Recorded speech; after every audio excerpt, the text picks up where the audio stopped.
মাংসটা আমি নামিয়ে নিয়েছি। নমস্কার বন্ধুরা, রুচি রান্না কিচেনে আপনাদের সবাইকে স্বাগত জানিয়ে আর একটি পর্বে চলে এলাম। আজ করব আলু দিয়ে মুরগির মাংসের ঝোল। সেখানে নিয়ে নিয়েছি 1.5 কিলো মতো চিকেন, আর এখানে আমি 4টে আলু মাঝখানে কেটে ধুয়ে পরিষ্কার করে রেখেছি।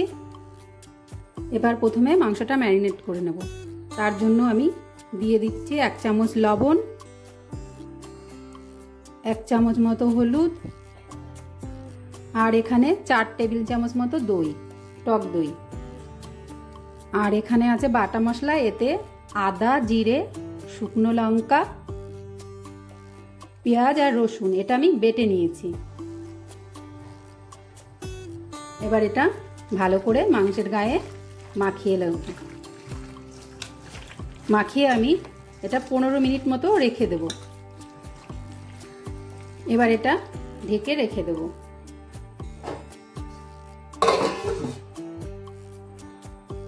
যতক্ষণ মাংসটা ম্যারিনেট হচ্ছে ততক্ষণ আলুটা ভেজে নেব।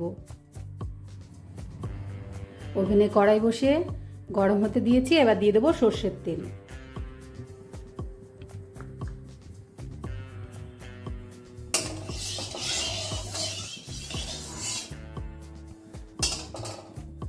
এবার দিয়ে দেবো আলু।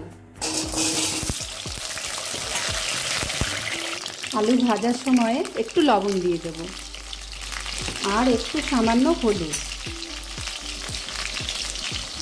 আলুটার রংটা খুব সুন্দর হবে।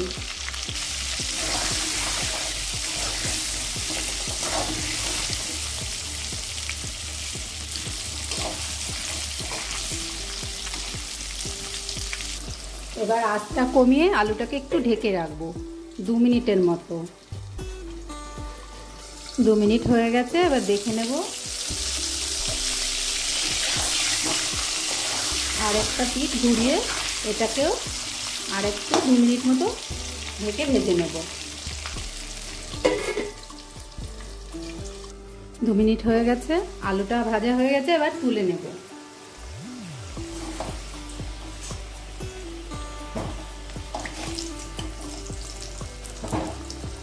আলুটা তুলে নিয়েছি। এবার এই তেলে ফোড়নের জন্য গোটা গরম মশলা, 2-4টে গোলমরিচ আছে, এটা দিয়ে দেব। এবার দিব 3টে পেঁয়াজ কুচি, মিডিয়াম সাইজের।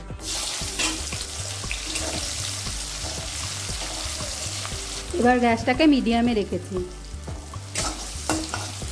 পেঁয়াজটা বেশি ভাজবো না, একটু রং ধরলেই এর মধ্যে মাংসটা দিয়ে দেবো। পেঁয়াজ ভাজাটা হয়ে গেছে, এবার মাংসটা দিয়ে দেবো।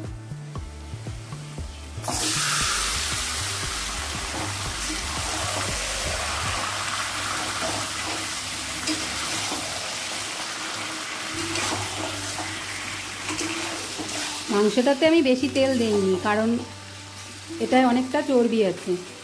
গ্যাসটাকে এবার বাড়িয়ে দেব।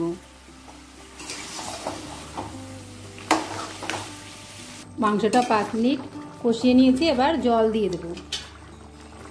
চিকেনটাতে দই মাখানো ছিল, ওটা থেকে জল বেরিয়েছে খানিকটা।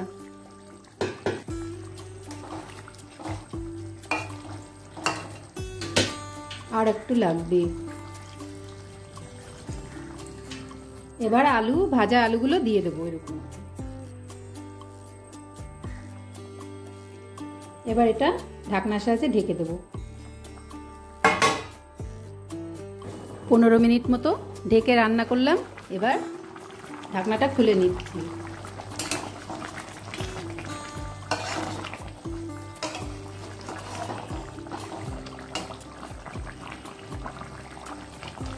এবার 10 মিনিট মতো ঢাকনা খুলে রান্না করলাম। এবার দিয়ে দেবো ধনেপাতা কুচি।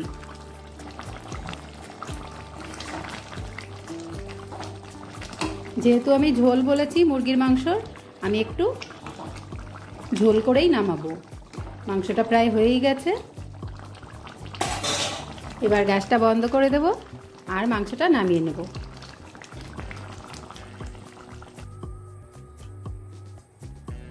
বন্ধুরা, মাংসটা আমি নামিয়ে নিয়েছি।